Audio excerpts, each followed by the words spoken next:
Welcome back to the Ozone Hoops Podcast. Once again, Rob Ogden here, joined by Tony Gerdeman. So it hasn't been easy, but the Buckeyes moved to 5-0 on the season.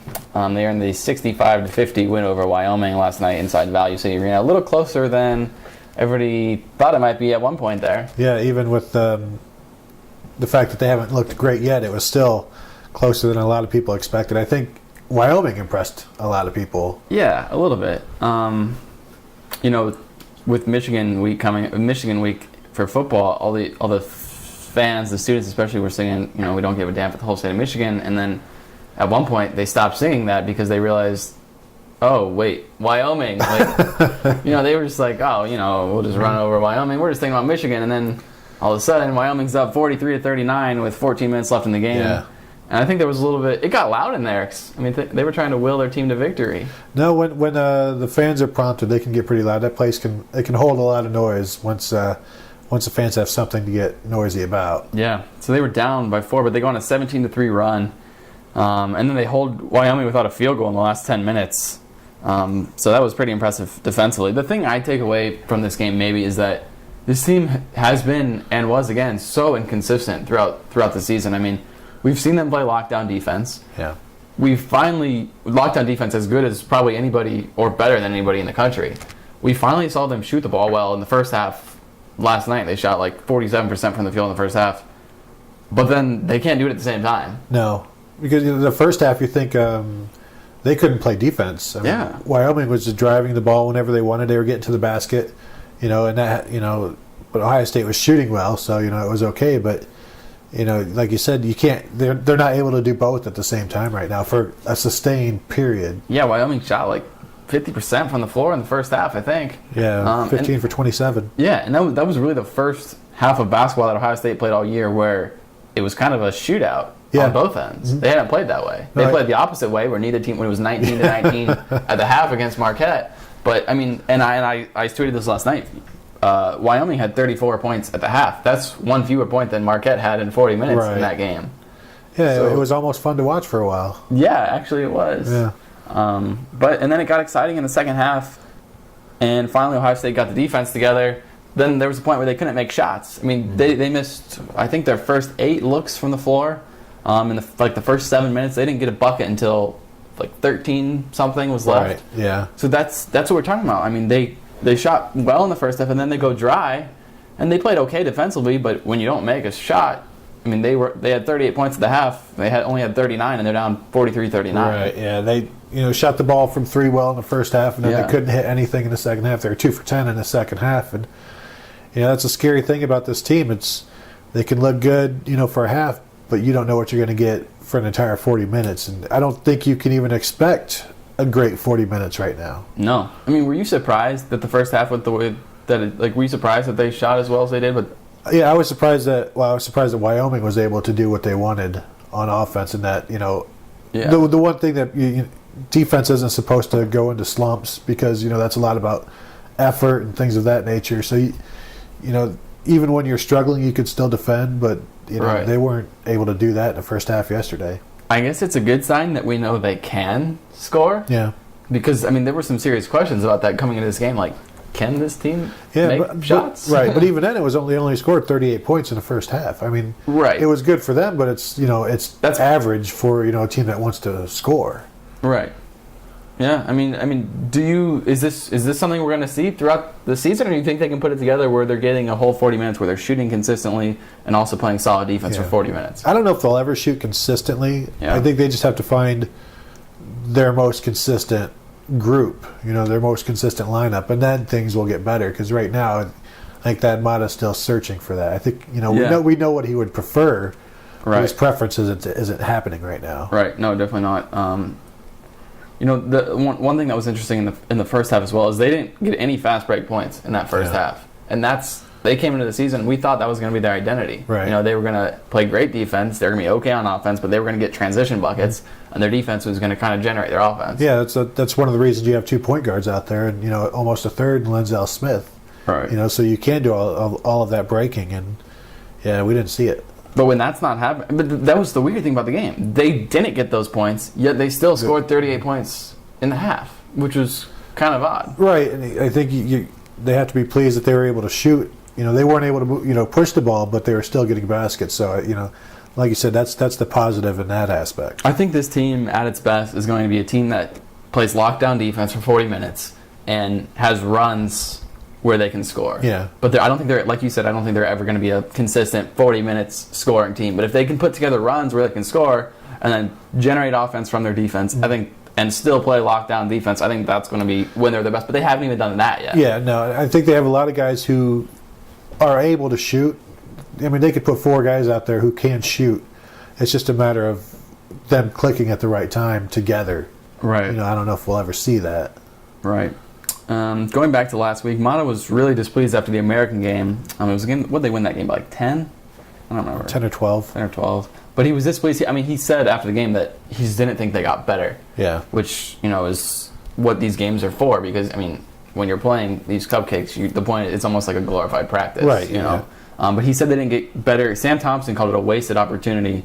Basically said that, like, we only have, 32 games and we wasted one of them. Like, we are privileged to come out here and play for this university or whatever, and we completely wasted it. So that's what they called the American game. Last night, I asked that about that. I was like, well, did you get better? He said they did. He was pleased with that 10-minute stretch. He actually said that was probably the best stretch of defense they had played all year, the last 10 minutes when they didn't allow a field goal from Wyoming. So, that's encouraging at least. And the other thing he said is they had their backs up against the wall and they made plays when they needed Right, that's what I was going to ask you. It's good, don't you think it's good that they can turn that switch, that there's an actual switch that they can turn on, and lock things down and get some points. That's when Aaron Kraft starts taking the game over offensively, when he starts taking it to the basket. But he knows when they sort of need that. And they kind of had that a few games ago against OU when that game got close and they had to make plays. But they weren't down in that game. They were... Right. In this game, that was later in the game, but this was second half, 13, 14 minutes ago, and they're down by 4 points. Dad said it was do or die. Like, we had to do it. And they showed that they could. They made the big run, and it was 17-3 run, and finished out, like, 30-7 or whatever it was on that run. Wyoming had no fear. They had no awe about the situation. I think they started out the game thinking that we're here to win. Yeah. And they took it to them. They're a decent team. How much the credit should go to them? Larry Nance Jr., son of Larry Nance. Yes. He was lighting it up last night. No, I was impressed by what I saw. They passed the ball really well. They moved well. They could have shot better, and it's probably a good thing for Ohio State that they didn't. But Larry Nance Jr. Are you a Cavs fan? No, I'm not. But I grew up watching the Cavs. We watched Larry Nance, and he had Brad Daugherty at center with the Cavs, and Mark Price, one of my all-time favorite point guards, one of the best point guards of all time. There you go. One of only a few players who was able to shoot 50% from the field and 90% from the free throw line and 50%, 45% from three. Ron Harper at shooting guard. Ron Harper? Yep. The Ohio Flyer. He was awesome. He's a Miami guy. Right.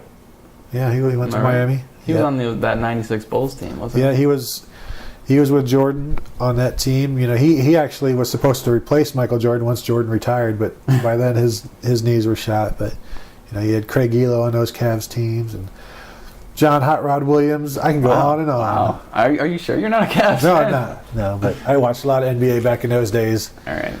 You want to go with the Pistons? I can tell you about them. No, I don't think anyone cares about the Pistons.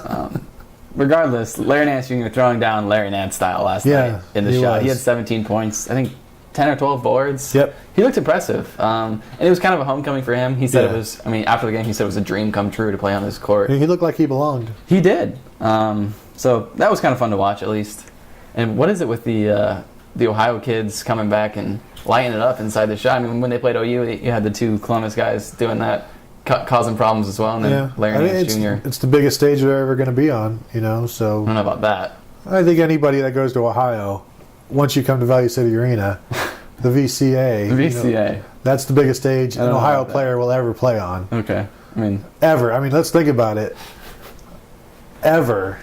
I seem to remember an NCAA tournament game a few years ago. Maybe a bigger stage. Yeah, arguable. Sweet 16. Arguable. Debatable. Yeah, the shot is such a great venue. All right, we can move on. Amir Williams, he had a good game. He did. What do you have? His 12 best and game. 16? His best game, maybe. Yeah. Probably. Numbers-wise. That's a couple good games he's strung together. Second career double-double, his second of the season. That's the production they need out of him. Yeah, I think the best thing was, I was watching the game and I thought after his last couple of performances, I thought they'd go to him more. And I think they maybe only went to him like once in this game, but he was still active on the boards and he was getting his points, that way on the offensive glass because, he had a ton of tip-ins and, he missed a few as well. That's his game. Yeah, but he was productive while not being looked at. I think, the one time they went to him, he, took a hook shot and put it in. But he was manufacturing his own points, which is, that's the dream come true for Thad Matta. Yeah. So he's averaging 10 and 8. Is he going to be able to average that in the Big Ten? No. You'd hope he could get close to that 10. You'd hope he could get close to both of those numbers. It just there hasn't been enough of a track record for me to say that would continue. Would you? No, I don't think so. Yeah, I honestly don't think it'll be that close to that. I'm saying more like 6 and 7. Yeah, I was thinking if he can get 8 and 6, I'm sure we've talked about this before, but you can't. 10 and 8 would be a dream come true. I think so. You're asking for too much. I don't think. Would you say 6 and like 8 and 6? If you can get that, I think. But if you're 6'11", you should be able to get more than 6 rebounds. But he does. I think he would if he played 30 minutes a night. I don't think he'll get 8 points. You think he'll get 8 points in the Big Ten? There will be nights he will. I don't know. Maybe it's time we start giving him some credit. Yeah, maybe. We'll see. I guess we'll have to wait a little bit longer, though. We will have to wait because Wyoming's a terrible rebounding team. Terrible. That's true. Yeah, he was on the glass constantly on the offense. They weren't boxing him out at all. And if you just look at the numbers, Ohio State out-rebounded him by like 20 almost, or 15. I don't know. He had 8 offensive rebounds, and that's what Wyoming had for the game. Thad told him coming into the game that Wyoming was a terrible rebounding team, and that there were going to be a lot of opportunities. Maybe he should tell him every week that this terrible rebounding team is going to be a lot of opportunities for tip-ins here. Yeah, maybe. We'll see if that works. If he gets those numbers that you said, 8 and 6, that's probably enough. But I'm not convinced he's going to get there. But we'll see. I don't know. What did Trey McDonald have last night? Not much. He didn't get much playing time. No, he played 8 minutes and had a basket and 2 rebounds. So. Do they need double figures combined out of those two? Points? Yeah. I think so because, they're winning now, but they're not scoring very many points. They're going to need to score more points or, be better at doing it, in the Big Ten, and they're going to need points from somewhere. Yeah. And if you're not getting them from Sam Thompson right now or Aaron Kraft, you're only getting 10 points a game from those guys. You're going to have to get some more from everyone, basically. Right. Speaking of getting more, is it time to hit the panic button on Q Ross?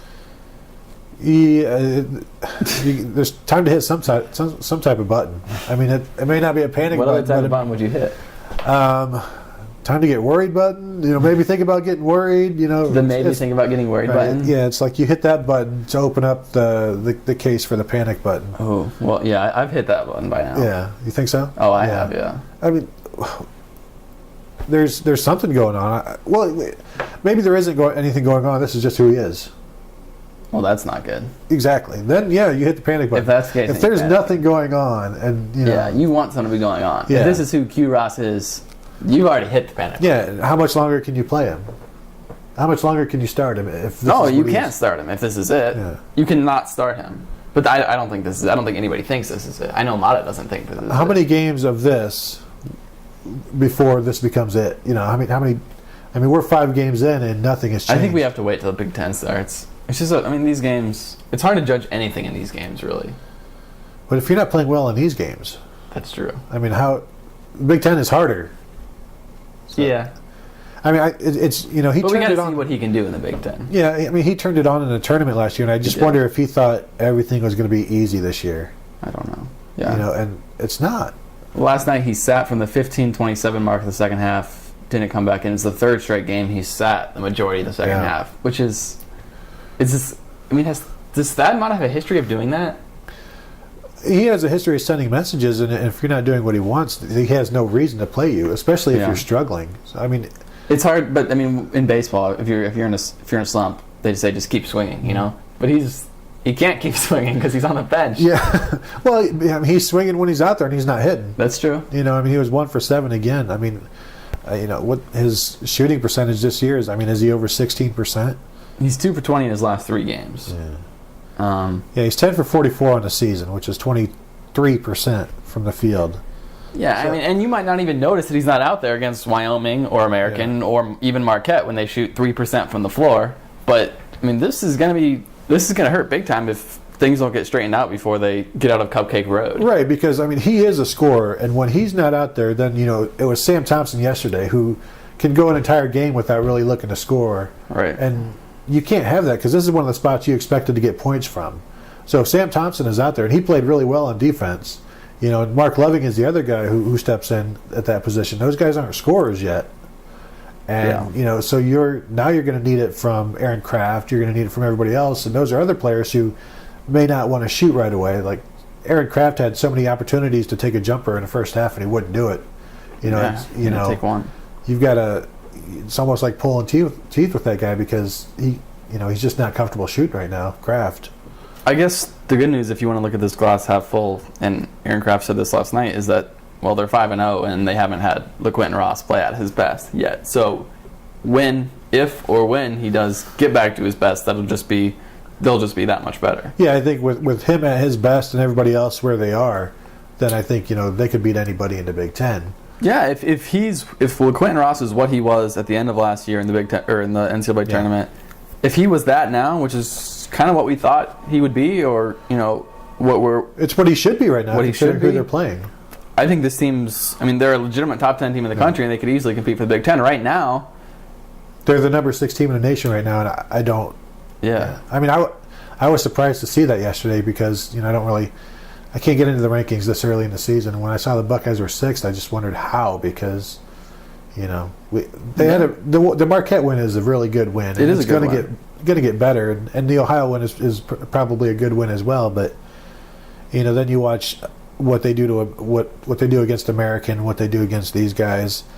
And teams, Kentucky struggled last night with Cleveland State, so it happens. Michigan State has struggled. Yeah, I mean it happens. It's just where's this best game? But when it's happening every game, right? They're struggling with all these teams. We haven't seen them put together a complete game yet. And they need LeQuentin Ross to do that because there's never going to be a night where they're scoring at the level they should be scoring at when Ross is. If he's not part of it, then is not part of it. Yeah, I mean it'll be a 70-point night instead of an 85-point night. Without him. And. I mean, Mata said after the game that they're standing by Ross, which, I mean, they're not. They got to find a way to get him going, basically. Yeah. Like, they know that they need him. It's not going to be, well, all right, we're just giving up on you. You're going to ride the bench. They know they need to get him going, and Mata said, we're going to find a way to get him going. So, I mean, we'll see if they do, but, I mean, it hasn't been pretty. 7 points in his last 3 games. And this is interesting. He was the only player that was minus and plus-minus. Mm-hmm. Yesterday. He was minus 10 on the floor. Right, and that's ridiculous. He was the only player that wasn't in plus range, and he was minus 10. Yeah. I mean, that tells you about that's a blatant tells you it's detriment. It's not even that he's shooting poorly. Right, no, he's not doing anything well. Yeah, exactly. Yeah. And I think that's the reason probably why that has taken him out. If it was just that he was shooting poorly, I think that would keep him in there and let him keep swinging. Yeah. But when he's a detriment to the team on defense and he can't score. Yeah, he had 1 rebound, he's 0 for 3 from 3. It's what are you getting from him if he's not scoring? Minus 10 in a game that they won by 15 or what was it, 15? Yeah, he was minus 10. Right. It's like he's almost the sole reason why Wyoming was in the game for so long. If you want to look at it that way, it's a puzzler. Yeah, I mean it's not fair to blame everything on him because he's not. I mean, there are other guys that aren't. Yeah, and then, he only played 19 minutes, so. Right, but he's just, with expectations coming into the season, he's the furthest from the expectations, and it's not close. Yeah, definitely. Let's see. Lensall Smith Jr. had 20 points last night to lead the Buckeyes. It was one of those games where, he just decides he's going to score 20, and he'll do it, in a month or two again, but. Is it?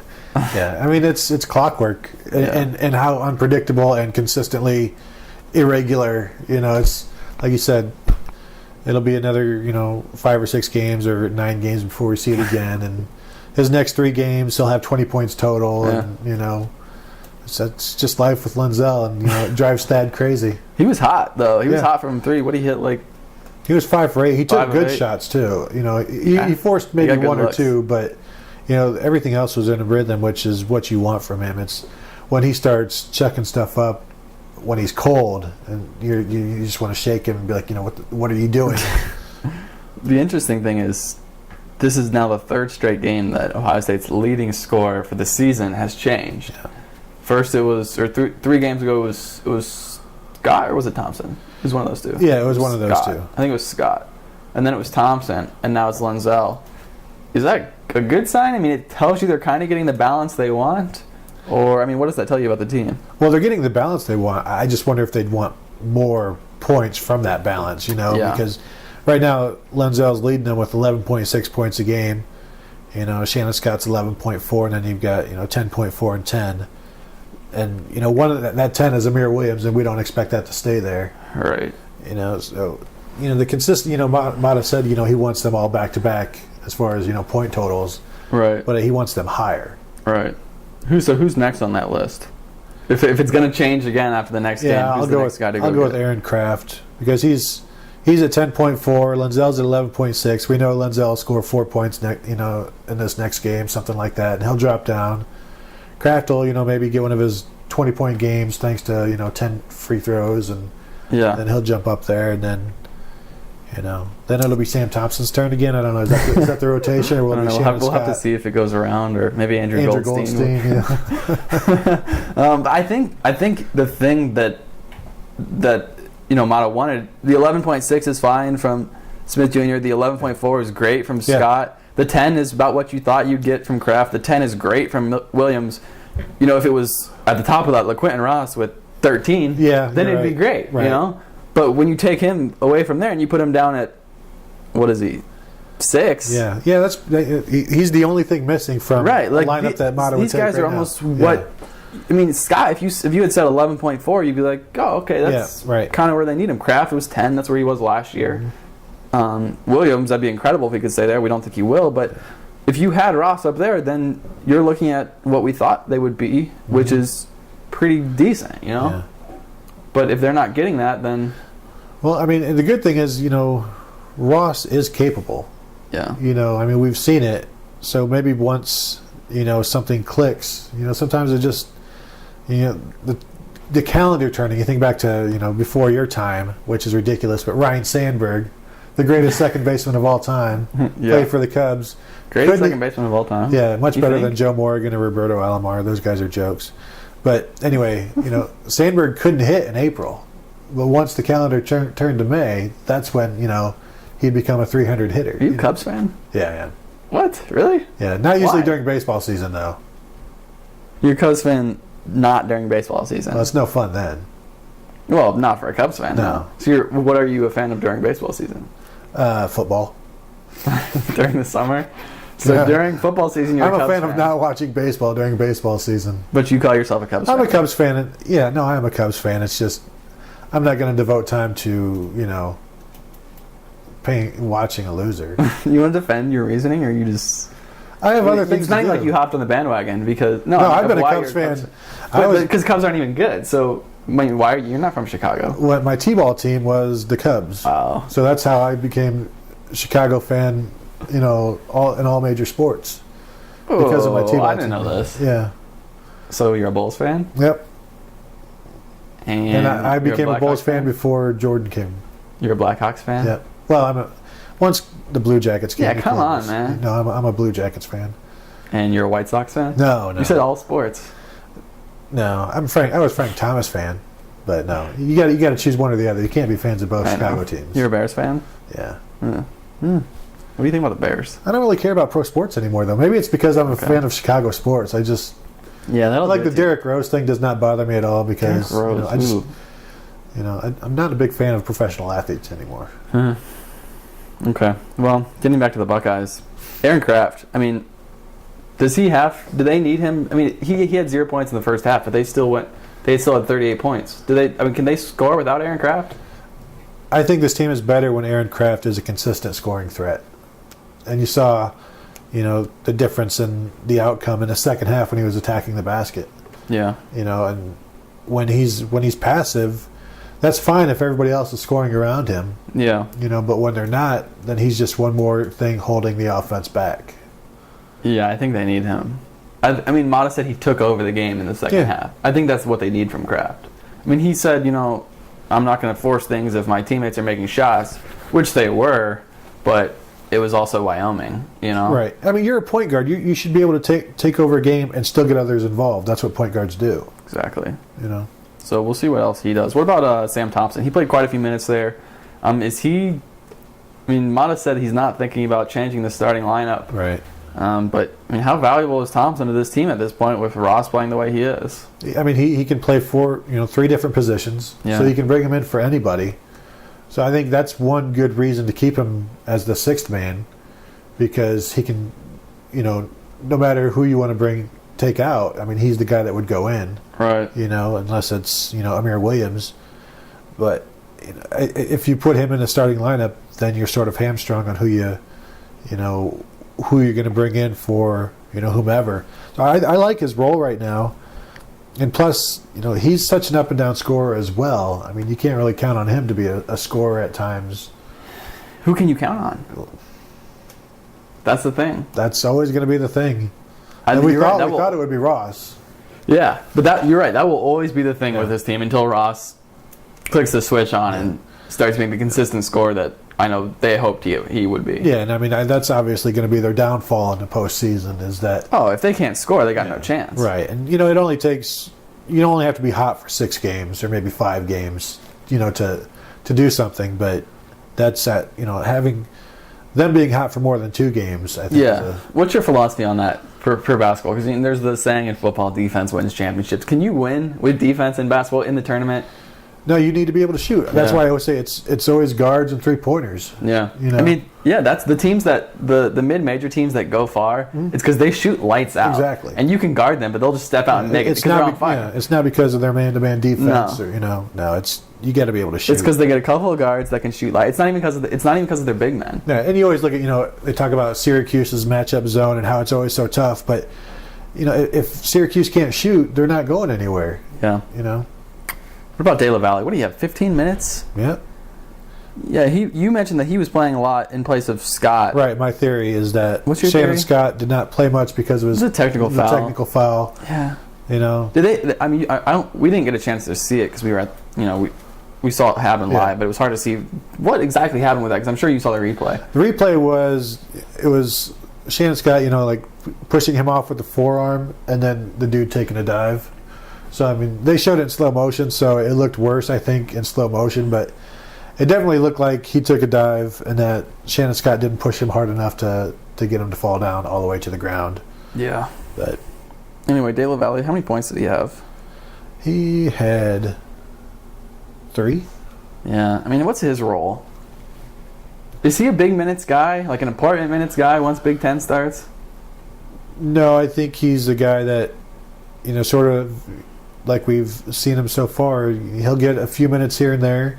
But I think he's getting more than I anticipated in bigger situations because he's out there. It's not just garbage time because there hasn't been much garbage time. Right. And I'm surprised he's getting so many minutes just because of the number of guards that they already have. Yeah. And maybe if Sam Thompson is going to play more at 4, then that opens up a spot for De La Valle in the backcourt.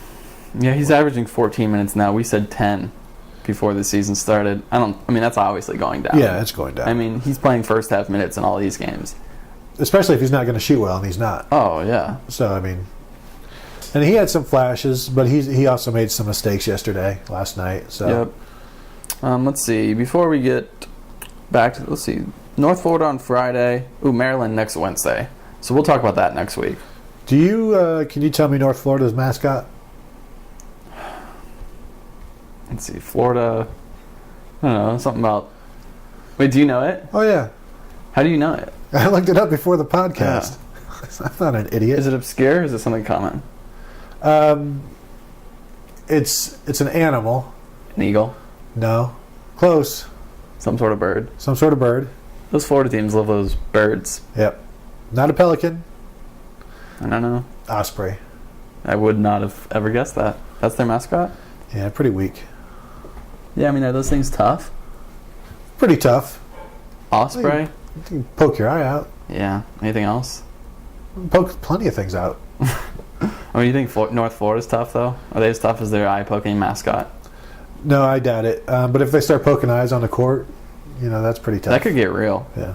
I mean, we'll see. What are you looking for in that game, if anything, from Ohio State?